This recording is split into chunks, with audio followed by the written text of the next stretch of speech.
Oi pessoal, bem-vindos a mais um episódio do podcast Teatro Sem Cortinas. Eu sou Yasmin Gomes e hoje a gente vai conversar sobre Gianfrancesco Guarnieri e o Teatro de Arena. Quem vai conduzir a conversa desse podcast é Evandro Zampieri, vocês já conhecem ele de outros episódios. O Evandro ele fez uma iniciação científica sobre o Guarnieri e ele vai conversar com Francisco Guarnieri, que é diretor, roteirista, ator e também é neto do Gianfrancesco Guarnieri, e também com Paulo Bill, que é formado em artes cênicas pela USP, fez bacharelado, mestrado, doutorado em artes cênicas na USP e vai conversar mais com a gente também sobre o Teatro de Arena. Então vamos lá. E aí galera, tudo bem? Aqui quem fala é o Evandro Zampieri. Eu tive recentemente, então, como a Yasmin falou, uma iniciação científica sobre o Gianfrancesco Guarnieri. E o podcast, esse episódio especificamente, é uma das atividades que estava inclusa no meu projeto. E aí eu estou muito feliz que hoje veio aqui, então, o Francisco e o professor Paulo Bill. A ideia é que hoje, então, a gente tem um bate-papo para falar sobre o Teatro de Arena e Gianfrancesco Guarnieri. E eu ia pedir, então, para que vocês se apresentassem. Acho que a gente pode começar pelo Francisco, assim, você podia dizer brevemente, assim, quem é você, do que você faz. Oi, gente, eu sou o Francisco Guarnieri, eu sou neto do Gianfrancesco e trabalho com cinema, sou roteirista e diretor e fiz um documentário sobre o Guarnieri, mas que é um documentário, digamos, com uma abordagem tão política quanto emocional e íntima. Então eu estou longe de ser alguém que domina de forma pragmática a biografia do Guarnieri. Eu tenho uma relação que mistura uma certa sequência, acho que de trabalhar com coisas parecidas com ele, de ter um legado que não sei quão racional mas existe, e também de ser neto, de ter toda essa coisa emocional envolvida. Eu sou Paulo Bill, sou professor substituto aqui na Unesp e sou pesquisador de teatro brasileiro já há vários anos. Legal. Então, eu acho que a gente podia começar falando sobre o surgimento do Teatro de Arena, ainda antes do Gianfrancesco Guarnieri participar dele, né? Uhum. Que ele estava ali envolvido com o Teatro Paulista do Estudante, na mesma época que o Teatro de Arena estava se criando. E aí era o Zé Renato que estava ali envolvido. Acho que a gente podia falar um pouco sobre isso antes de Guarnieri. Uhum. Bom, o Teatro de Arena é talvez um dos momentos mais importantes do teatro brasileiro no século XX. É talvez o ponto-chave ali da modernização do teatro por aqui, que é um momento de inflexão ali nos caminhos que a modernização do teatro estava perseguindo no país desde a década de 40, 30, 40. O Teatro de Arena ele nasce desse ambiente de modernização do teatro brasileiro. Ele nasce, o Zé Renato e mais alguns parceiros de trabalho dele inauguram essa ideia do formato Arena, mas eles eram alunos da EAD. A EAD é a Escola de Arte Dramática, que existe até hoje. A EAD era uma escola que formava artistas para comporem o elenco e os quadros técnicos do TBC, do Teatro Brasileiro de Comédia, que foi um grupo profissional na cidade de São Paulo que encampou ali um projeto de modernização importante, mas de forma mais sistemática, no final da década de 40, começo da década de 50 e por aí afora. Então o Teatro de Arena ele surge ali dentro desse ambiente. O Zé Renato ele escolhe a ideia do Teatro de Arena, ele surge como simplesmente uma ideia espacial, não era uma ruptura de programática com a modernização do teatro por aqui, era simplesmente fazer teatro na forma de arena para facilitar a circulação, o deslocamento do espetáculo, baratear os custos, para facilitar o deslocamento. Só que, ao você inaugurar esse outro formato em arena, automaticamente já começa a mudar os pressupostos estéticos de trabalho. Né? Acho que para quem faz teatro, para quem trabalha com isso, sabe que muda completamente o espetáculo se ele é apresentado com as luzes da plateia apagadas e assistindo de forma frontal no palco italiano, do que quando a gente assiste em círculo, um espetáculo, assistindo a reação do público na nossa frente. Muda a forma de atuar, muda a forma de assistir, muda a forma de pensar o espaço, a cenografia, figurinos e a própria dramaturgia. Então, o que no início é uma forma, um pensamento criativo de outras maneiras de se organizar o teatro, passa também a impelir, a engendrando outras formas de se fazer teatro. Então, a Arena já nasce do mesmo processo de modernização, mas já no começo ele já começa a ter que lidar, ou ter que inventar outras formas de fazer e produzir teatro. Mas talvez aí a grande inflexão mesmo, que aí muda e que vai ser o DNA do que é o teatro de arena, que vai marcar a importância do teatro de arena, foi quando jovens, muito jovens, né? Acho que o Guarnieri ele começa a fazer teatro ali com Vianinha no Teatro Paulista de Estudante. Ele tinha 16 ou 17 anos, né? Era um adolescente ligado ao movimento secundaristas, já ligado ao Partido Comunista. E ele e o Vianinha, que eram amigos dessa época, começam a pensar o teatro como forma das atividades políticas do partido. E eles fundam esse grupo, Teatro Paulista de Estudante, em meados da década de 50, como um grupo amador estudantil com tarefas militantes. E esse grupo tem ali a sua vida própria, a sua atividade. Pode me interrompendo, eu falo muito. E esse grupo tinha ali, então, as suas atividades importantes, ali na década de 50. E esse grupo não tem muito lugar onde ensaiar atividades produtivas, como todo teatro amador tem, e começa a ensaiar na recém-inaugurada sede do Teatro de Arena. Porque depois do Zé Renato, que eles fundam, eles constroem uma sede, que é no mesmo lugar onde é até hoje, ali no Teodoro Baio. E aí o Teatro Paulista do Estudante precisa de um lugar para ensaiar, eles começam a ensaiar ali, no mesmo espaço do Teatro de Arena.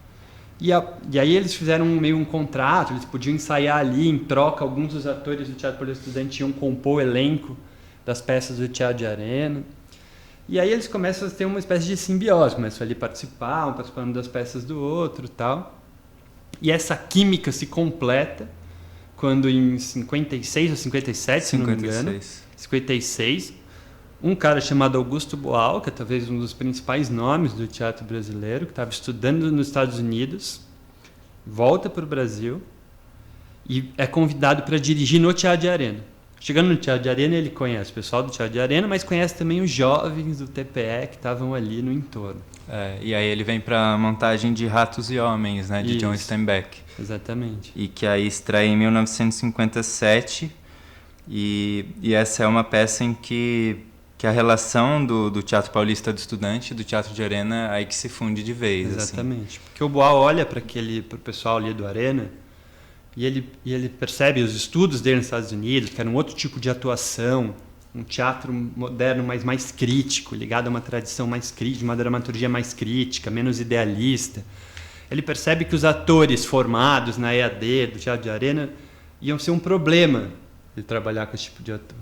Que aquela juventude mais em caráter mais experimental, com vontade de experimentar e mais livre para trabalhar de outro jeito, era alguém que as ideias dele iam reverberar com muito mais força e intensidade. E nesse sentido, acho que o Guarnieri sempre tratou, né, acho que mais para além de fato juntar da galera do TPE, tomar um pouco de Teatro de Arena, né? Virar, ele ir mesmo para esse lado aí do pessoal que vinha do TPE. Até Exato. Eu nem sei quanto isso foi natural, tranquilo com o Zé Renato. Acho que foi dentro de alguns atritos, né? Teve vários, mas tinha um pouco esse lugar de tomar, né? Uma espécie de invadir o Teatro de Arena. Nossa. E eles até discutiam uma época de como tirar o Zé Renato. Então. Sério?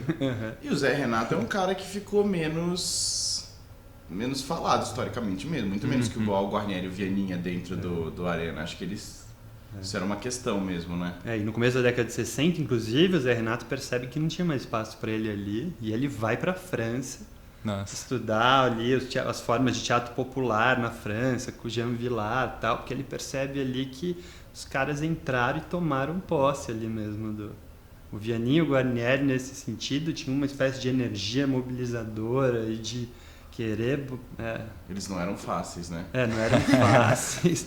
E tinha uma espécie do pensamento político muito forte, né? Então, eram inflexíveis nisso. Então, qualquer desvio burguês ali era logo acusado, combatido internamente.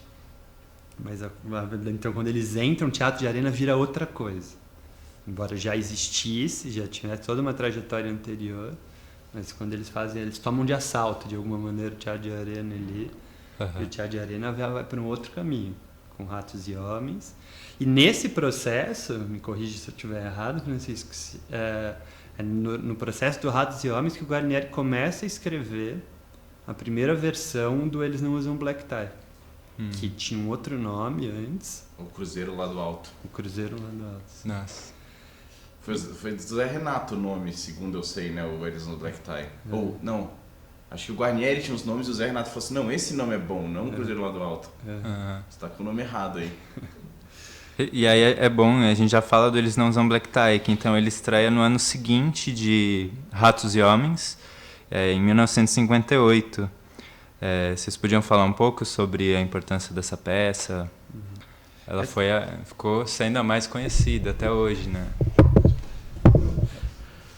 É uma peça também, assim, como o teatro de arena é decisivo na história do teatro brasileiro por aqui, Eles Não Usam Black Tie talvez seja um dos principais marcos da mudança de rumos da modernização por aqui.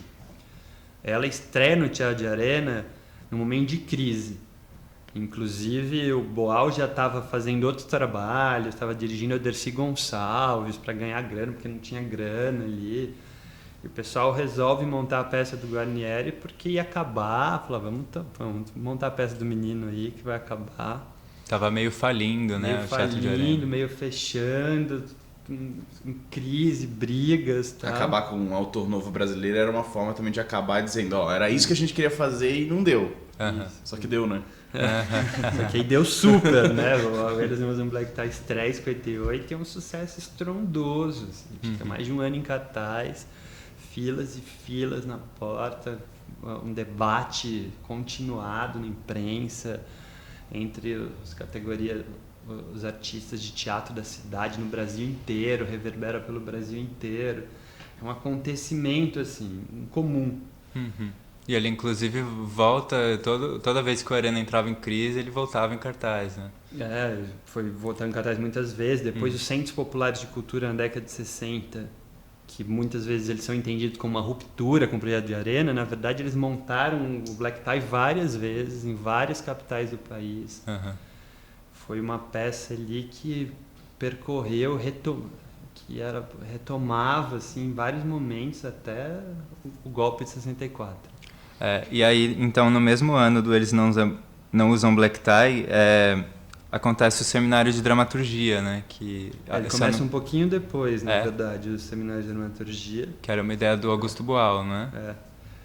Mas eu acho que ainda vale falar um pouco do Black Tie, porque, para quem não conhece, é uma peça que a novidade da peça era já expressa no título, né?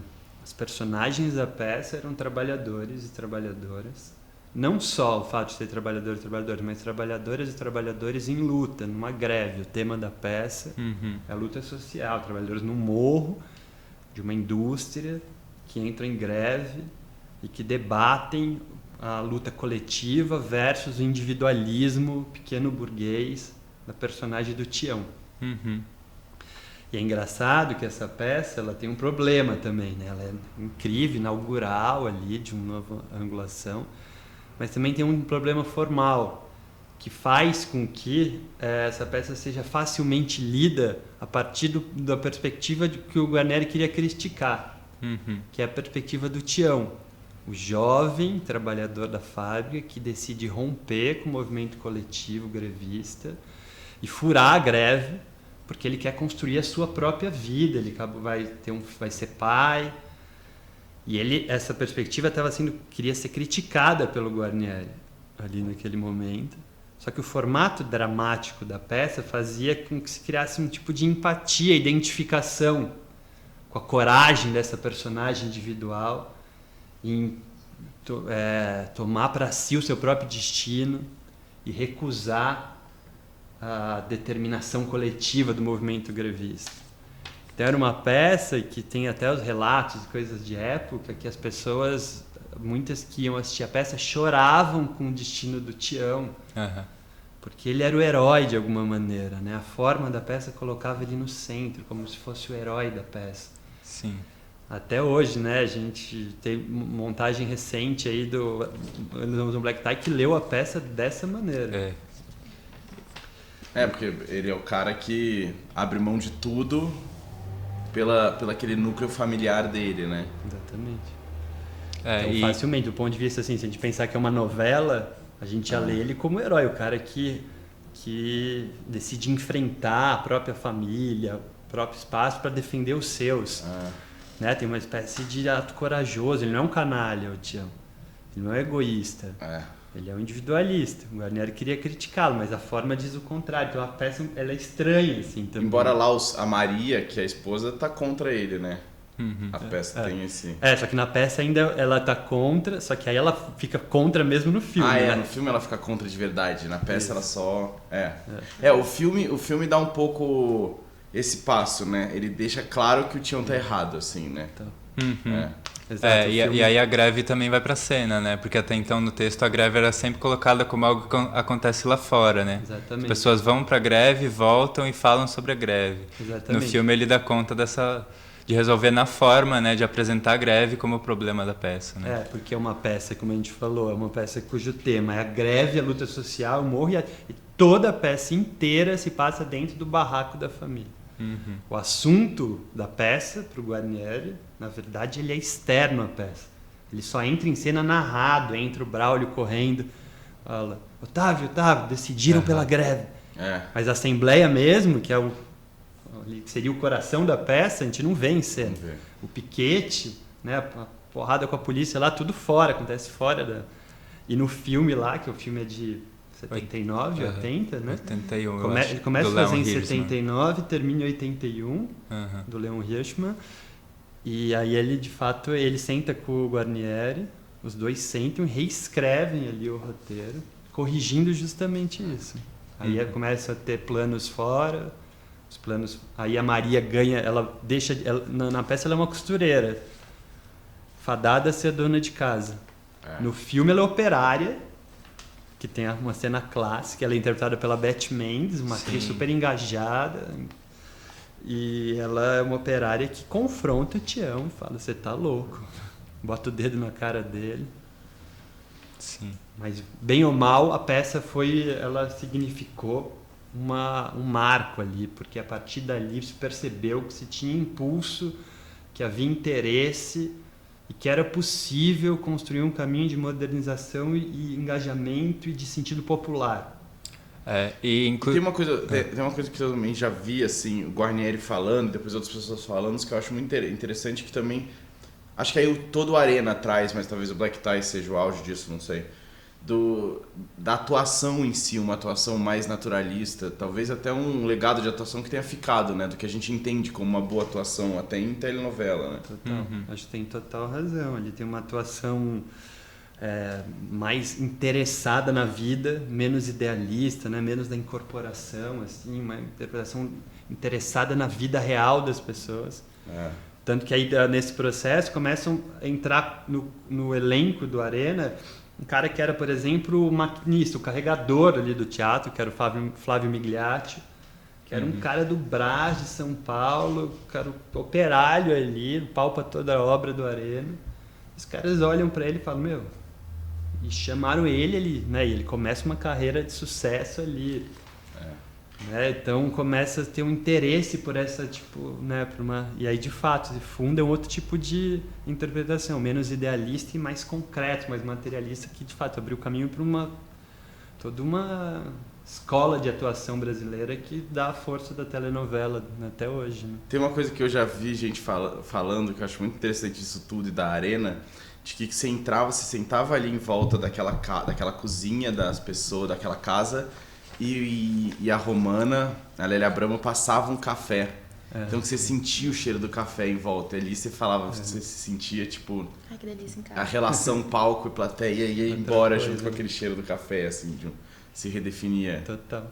E a Romana, inclusive, é um personagem que é sempre muito lembrado nesse texto, né? Assim, e a atuação da Fernanda Montenegro no filme também. Aquela cena dos feijões, assim. Muitas vezes em aulas já vi pessoas lembrando dela, assim. O Wilson, meu professor, eu lembro dele, assim, que era uma cena que ele falava o quanto emocionante era ver a Fernanda Montenegro contar feijão, assim, o jeito como ela faz. E no filme a Lélia Abramo faz uma participação como a mãe da Maria, um personagem que não existe na peça, e aí botam ela lá como homenagem, porque ela foi a primeira romana. E a Lélia Abramo vem de uma tradição esquerdista super forte, ligada a grupos operários anarquistas. O avô dela participou do teatro anarquista no começo do século, uma figura incrível também da história do teatro brasileiro. E essa peça, tenho uma dúvida, montada hoje, qual é a relevância que vocês acham que tem diante de todo o contexto que... Acho que ela precisa ser vivemos. refeita, precisa ser reescrita. Ela já foi reescrita para o filme e ela precisa ser, como todo gesto de encenação, sempre um encenador pega uma peça teatral e faz de alguma maneira, critica aquele material, reinscreve ele na história, recoloca na história.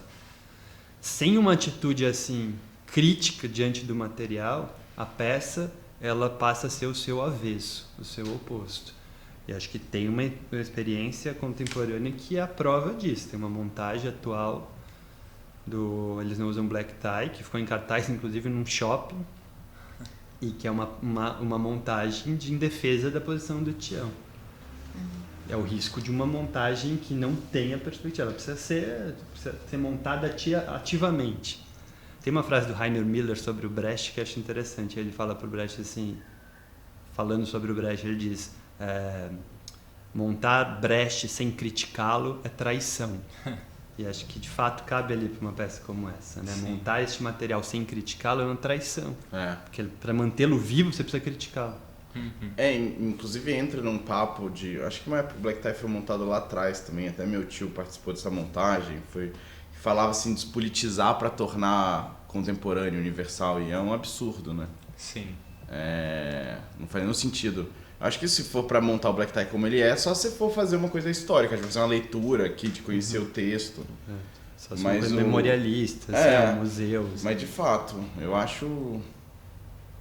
acho complicadíssimo montar o Black Tie hoje. Acho que seria um trabalho e tanto de repensar quem são esses personagens e tudo. O Guarnieri e o Leon, quando eu estava escrevendo o roteiro, pensando no roteiro, eles gravavam, né? Tem gravações, estão na Unicamp.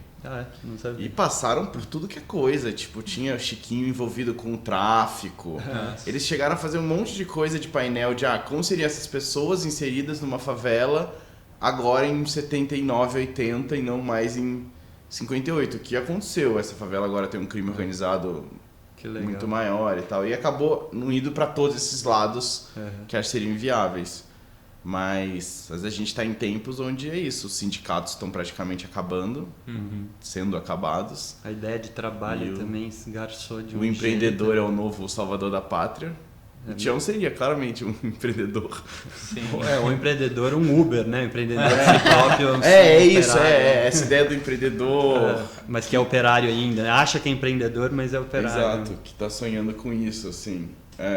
Eu acho que seria um desafio tanto, né? Mas que legal que tem isso. Eu não sabia que tinha esse material do processo de São criativo. muitas horas, eu ouvi uns pedaços só. Naquele Edgar Hall lá, aquele arquivo na Unicamp? Acho que é esse, Eu sei que foi o Reinaldo Cardenuto que acho que sistematizou isso e tal. Que legal. Isso é um ótimo material para responder essa pergunta, né? Sim. Porque você pega esse material e você vê que o próprio autor, para remontar a sua peça, algumas décadas depois, ele teve que refazer toda a pesquisa, reposicionar historicamente. Se o próprio autor fez isso, que dirá... Depois teve uma montagem do Black Tie ali no 2000, 2001, do Faustini. Não conheço. Que o Guarnieri chegou a participar. Eu vi, só que eu era muito moleque, então eu não tenho uma lembrança. Era com o Eduardo Moscovis. Eu acho que depois o Faustino dirigiu a última peça do meu avô, O Secreto da Maria da Encarnação, que eu acho que foi uma montagem que teve um pensamento ali, mas eu não lembro dela 100%, assim. Em 2001, eu acho. 2001, que né? tinha a Sueli Franco, né? Não, a Sueli Franco é a Maria da Encarnação. No Black Tie também? Ela era romana? Não. Eu não lembro quem era romana. De 2012, não sei. 2012, você falou? Não, é por aí, é perto da Maria da Encarnação. Uhum. Ou final dos anos 90, ou começo dos anos 2000. Uhum. E aí, Eles Não Usam Black Tie, então ele foi essa peça em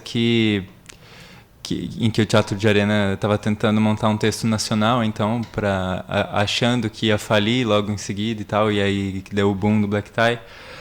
Então, em seguida, teve o Seminário de Dramaturgia, que trouxe mais textos nacionais para serem montados no Arena, assim. Exatamente. O Seminário de Dramaturgia é um acontecimento muito interessante, porque é um tipo de... A gente quase não tem paralelo para imaginar o que era. No momento que você quase não tinha autores nacionais, depois do sucesso do Black Tie, eles juntam todo mundo do Arena, falam, se não tem autor nacional, a gente vai inventar. E aí junta todo mundo e todo mundo começa a escrever peça de teatro. Só que tem um tipo de trabalho coletivo muito marcante do que significa o Seminário de Dramaturgia. As pessoas sentavam num grande círculo, escreviam umas cenas, liam as cenas, as pessoas comentavam e criticavam as cenas lidas, elas voltavam para casa, reescreviam as cenas, reescreviam as peças. Então a peça passava por um tipo de trabalho de reflexão coletiva muito interessante, o que resultou uma dramaturgia e textos muito avançados. Assim como o Francisco estava falando que de alguma maneira foi inaugural para um novo tipo de atuação, o Seminário de Dramaturgia foi inaugural também para um pensamento de composição ficcional, seja dramatúrgica, seja de roteiro, cinematográfico ou televisivo. Não por acaso participaram nomes como Benedito Rui Barbosa, Lauro César Muniz, Manuel Carlos, né? Manuel Carlos, Jorge Andrade passou por ali, o Vianinha escreveu suas primeiras peças ali naquele ambiente. O próprio Boal, o Zé Renato, Exatamente. Francisco de Assis. Muita gente. O Flávio Miliacho, que era esse cara que era carregador, que passa a ser ator e que escreve, começa a ser autor também. Escreve sua peça, uma peça sobre um palhaço, um circo super interessante nesse ambiente. Algumas mulheres também, a Zulmira Ribeiro Tavares, a Iti Fraser, né? Maria Tereza Vargas, mas prossiga, desculpe. Então, Beatriz Segal. Muita gente passou por lá, era um ambiente aberto, as pessoas podiam ir, assim, chegar lá, participar, muita gente passava, eram discussões às vezes violentas. O Jorge Andrade conta que foi uma vez lá só, levou uma pecinha dele, já era um autor conhecido, né? Já tinha sido montado, levou a pecinha dele lá e disse que o Vianinha foi com as duas pernas em cima no peito dele e nunca mais voltou, porque os caras metiam o pau, assim. O Roberto Freire tem história também de que foram pra cima, e ele fala até que o Guarnieri não falava nada, mas ele olhava de um jeito. O Guarnieri tem essa história, o Guarnieri não falava muito, né? Ele só tava ali. Mas ele não falava nada, mas todo mundo sabia o que ele estava achando. Muito, muito claro, assim, no... Quem ia pro pau era o Vianinha. O Guarnieri devia falar ali na orelha dele, e o Vianinha ia... E aí sobre as fases do Arena, então, né? Porque aí, depois do Seminário de Dramaturgia, eles começam a montar esses textos nacionais. Daí depois vem a nacionalização dos clássicos e depois, finalmente, os musicais, né? A gente podia falar um pouquinho, talvez, sobre essas fases. Tem uma coisa, antes disso, dessa primeira fase que você citou, a nacionalização dos clássicos, tem um momento importante ali, que é uma ruptura do Teatro de Arena. Porque ali, no próprio ambiente dos seminários, começam a discutir os limites formais da dramaturgia, né? Isso que a gente conversou um pouco sobre a forma do Black Tie, isso passa a ser discutido internamente no seminário de dramaturgia, tanto que saem peças ali com uma forma mais experimental, como, por exemplo, A Mais-Valia Vai Acabar, Seu Edgar, do Vianinha, Revolução na América do Sul, do Boal. Começam a discutir isso, mas também começam a discutir os limites produtivos do grupo. O Vianinha, principalmente, começa a questionar, dizendo: Teatro de Arena é um grupo que tem esse programa político, estético-político. No entanto, ele fica preso dentro do circuito cultural burguês da cidade de São Paulo, num teatro que cabe em 190 pessoas. Ou seja, se quer fazer revolução, se quer ativar a luta social, a reflexão crítica da sociedade, dentro de um teatro frequentado por frações médias da sociedade e dentro de um circuito cultural elitizado da cidade de São Paulo. Ou seja, tem um problema ali. Para a gente realizar de fato esse desígnio, a gente precisa radicalizar isso de alguma maneira, e o Teatro de Arena não dá mais conta disso. Eles brigam, discutem internamente, brigam com o Zé Renato, é o momento que o Zé Renato sai. São uma DR continuada ali no Teatro de Arena, até que uma parte significativa do grupo sai do Teatro de Arena para se empenhar radicalmente nesse projeto enorme da década de 60, que foram os Centros Populares de Cultura. Entre eles o Vianinha. É o momento da primeira separação entre o Vianinha e o Guarnieri, que eram muito amigos, muito próximos, vinham fazendo teatro junto desde o começo da década de 50, e é a primeira ruptura ali entre eles. O Vianinha vai para o Rio de Janeiro trabalhar no CPC e o Guarnieri fica no Arena, fazendo outras coisas também. O Guarnieri adquiriu uma certa fama, né, depois do Black Tie. Teve outros textos montados por outras companhias, pela Maria Della Costa. Logo depois do Black Tie, né, ele vai fazer o Gimba com a Maria Della Costa. E que é o já primeiro... é uma peça enorme, viajando pela Europa, e aí E que dá um monte de rolo, porque vira aquela coisa... O Guarnieri fica puto que estão querendo fazer meio carnaval brasileiro na Europa, não era pra ser aquilo, né? É uma produção conturbada. Ele fica meses fora do Brasil nisso aí. E que a Gimba é a primeira peça em palco italiano dessa vez, né? Que a primeira em teatro de arena era o Black Tie, né? E uma peça enorme, essas coisas doidas já. Depois do Black Tie foi pra uma produção enorme, viajando pela Europa, com um cenário gigantesco que dizem que era incrível, né? E foram lá. O meu tio nasce, filho mais velho do meu avô, nasce em Portugal, porque eles estavam lá nessa turnê. Com o Gimba. Nossa, e no meio foram para Portugal, que era salazarismo. Era, né? diz Assim. que eles iam nas rádios e começavam a falar mal do governo Salazar, que era o caos. A minha avó sempre falou que o meu tio chama Flávio Eduardo, que era para chamar Flávio Eduardo Frederico, mas que não chamou, porque não podia registrar desse jeito, sei lá, do governo Salazar. Nossa. Mas aí meu tio achava que o governo Salazar tinha feito uma coisa boa, que era impedir de se chamar Flávio Eduardo Frederico. Mas eu soube da história também de que quando eles chegam lá, eles também levaram, tinha no repertório da Maria Della Costa, a primeira montagem do Brecht Brasil, que era Uma Boa de Sete Zoan. E quando eles chegam, um auê lá em Portugal, porque o Brecht na Europa era muito associado ao comunismo, e era totalmente proscrito ali em Portugal, não podia se montar. E a Maria Della Costa teve que dar vários depoimentos falando que a gente só monta o Brecht pelo interesse na alta forma estética dele. Politicamente ele está inteiramente equivocado. Dá entrevistas assim para poderem conseguir apresentar. Gente, então, você tinha que, igual você contou agora do Black Tie, precisa despolitizar para ganhar. Isso. Também tinha um pouco disso lá, né? Mas enfim, voltando, aí de fato, uma parte significativa do Arena então vai para o CPC, mas o Boal, o Guarnieri, o Zé Renato depois quando volta da França e outros ficam e levam adiante o projeto do Teatro de Arena, e a fase seguinte é essa que eles chamam de nacionalização dos clássicos. A partir de um diagnóstico que eles já tinham esgotado um pouco esse trabalho com autores nacionais novos, eles resolvem também trabalhar com textos clássicos, mas fazendo uma espécie de adaptação, seja na dramaturgia, seja na encenação, para fazer aqueles clássicos vibrarem na realidade nacional. Entendo. Então, para que não era só uma montagem idealizada de grandes clássicos do teatro, era fazê-los falarem para a gente no nosso tempo. Então eles ou adaptavam a dramaturgia da peça, mexiam mesmo, ou montavam exatamente um tal, mas mudavam a encenação, fazendo com que a encenação posicionasse o material no seu tempo. Então também foi um momento ali super importante, tal, do Arena. Só que aí vem uma coisa que é difícil a gente falando assim das fases do grupo, porque tem um acontecimento histórico que muda a realidade, o sentido do teatro por aqui, que é o golpe de 1964. Exato. O golpe é uma espécie de corte profundo do sentido produtivo, estético do teatro por aqui. Você muda as balizas do pensamento, você interrompe o sentido experimental, porque mesmo a Arena não sendo como era o CPC, de buscar o contato mais direto com o povo, mesmo a Arena eles viviam viajando para o Nordeste, fazendo trabalho com Liga Camponesa, apresentando em sindicato, tinha uma relação muito viva com a sociedade, né?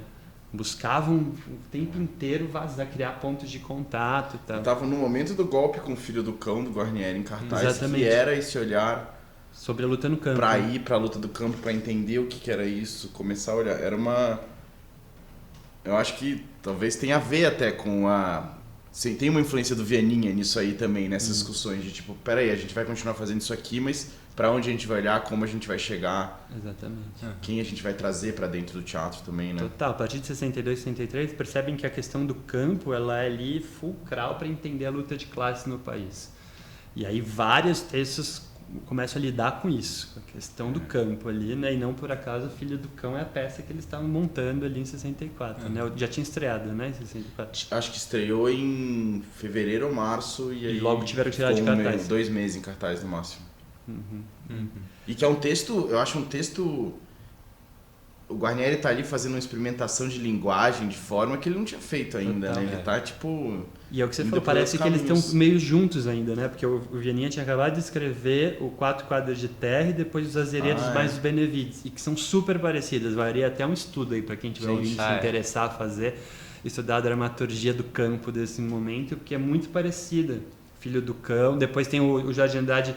O Antunes Filho vai montar o Vereda da Salvação, do Jorge Andrade, no TBC, em 64.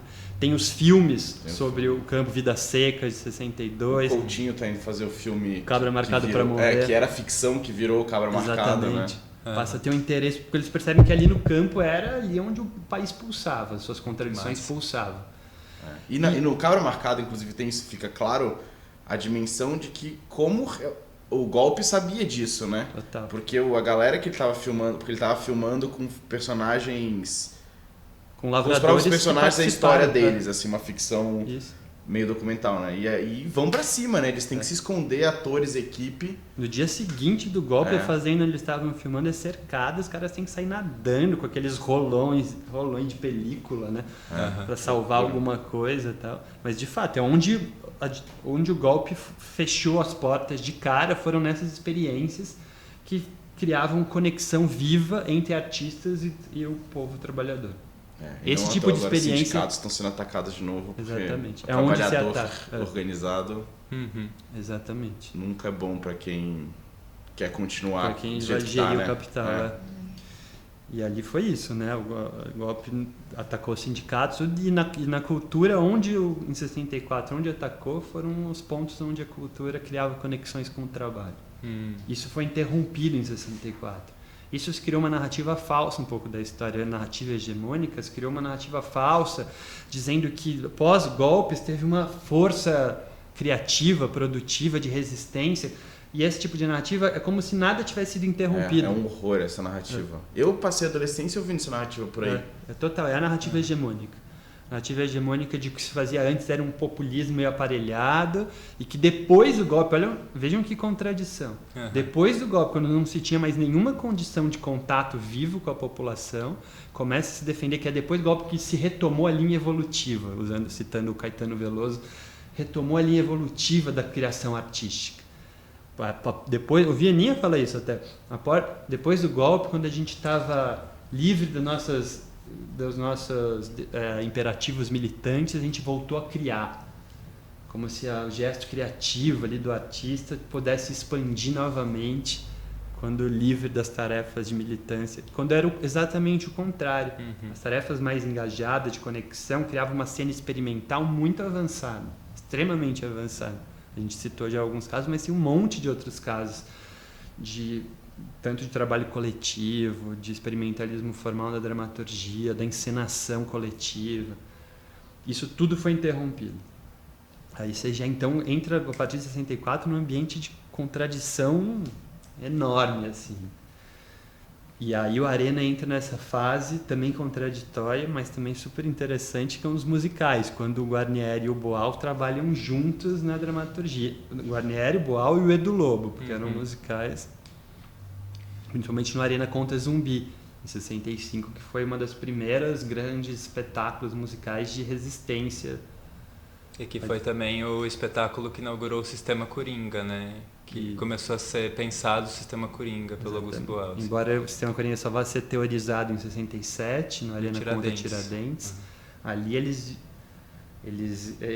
experimentam essa forma de Coringa de concepção e produção. Você podia falar um pouquinho mais sobre essa forma do Coringa, brevemente? O Arena contra o Zumbi, embora faça parte desse ambiente contraditório, é uma coisa super inventiva e fora do comum.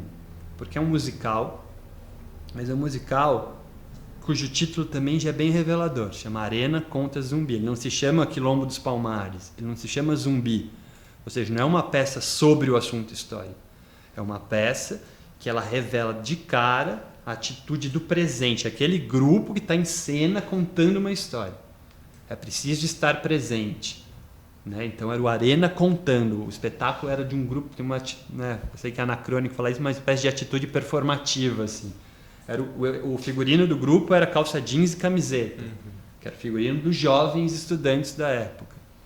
As canções que remetiam a Palmares, ao mesmo tempo, comentavam os acontecimentos ali a clássica canção do É um Tempo de Guerra, depois vocês podem botar um áudio aí na edição. É um tempo de guerra, é um tempo sem sol. Os negros revoltosos de Palmares cantavam essa canção.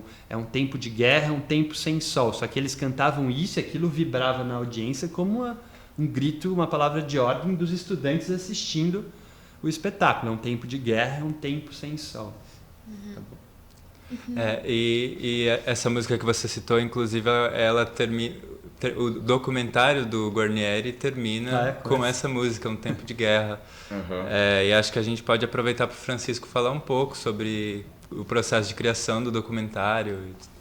Também, você sentiu vontade. Só para quem não conhece, também dar uma fala sobre seu avô. Falar um pouco sobre ele. E entrar no processo do filme. As duas coisas ao mesmo tempo. Né? Sim. Então, eu nasci e cresci com meu avô sendo uma figura, um ator de TV muito famoso, né? E eu, no fundo, fui ter contato, de fato, com a obra dele de teatro já na adolescência.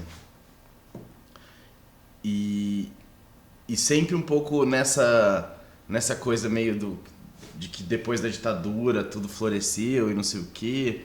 E tinha apesar do Black Tie ser a peça dele mais importante. Então eu cresci um pouco nessa confusão aí, que ele era um ator de TV, e eu acho que tem um pouco essa imagem usurpada dele, assim, porque de fato a mídia usurpa, ele vai de um importantíssimo autor de teatro para virar o italiano simpático de novela.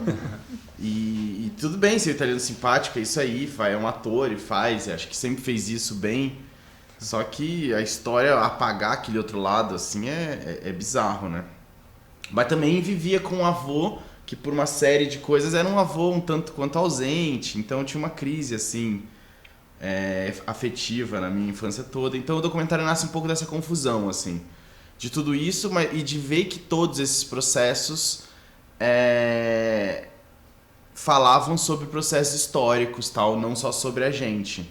Então, de que ele era de uma geração, ele representava muito aquela geração da década de 50, que era essa geração que traz um monte de coisa nova para a dramaturgia. Ao mesmo tempo, é uma geração onde os homens estavam muito permitidos a ir para o mundo e a família não era responsabilidade deles.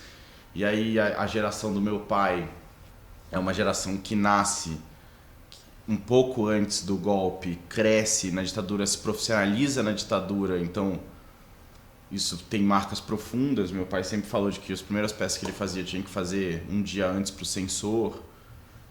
Isso é uma coisa que deve ser muito doido você passar por isso, e estamos passando por isso de novo, né? Algumas pessoas nem passando por censor estão simplesmente recebendo o telefonema que acabou, não vai ter mais a apresentação da peça, né? Mas e que eu achava que meu pai e meu avô eram muito representantes das suas gerações. Cada um com as suas alienações, com seus engajamentos. O meu pai muito mais preocupado com a família e talvez não tão engajado, o meu avô um pouco contrário disso e tal.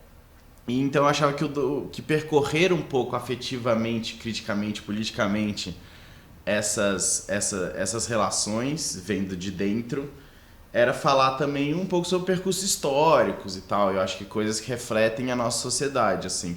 O meu interesse foi sempre que aquele ambiente familiar falasse um pouco da sociedade. Não à toa o black tie é um pouco estruturante pra mim e tal. E nas relações aí que tem que te amo e Otávio e tudo isso. Então acho que é um pouco isso. Ah, que ótimo. Paulo, fala um pouco do declínio do Arena pra gente fechar.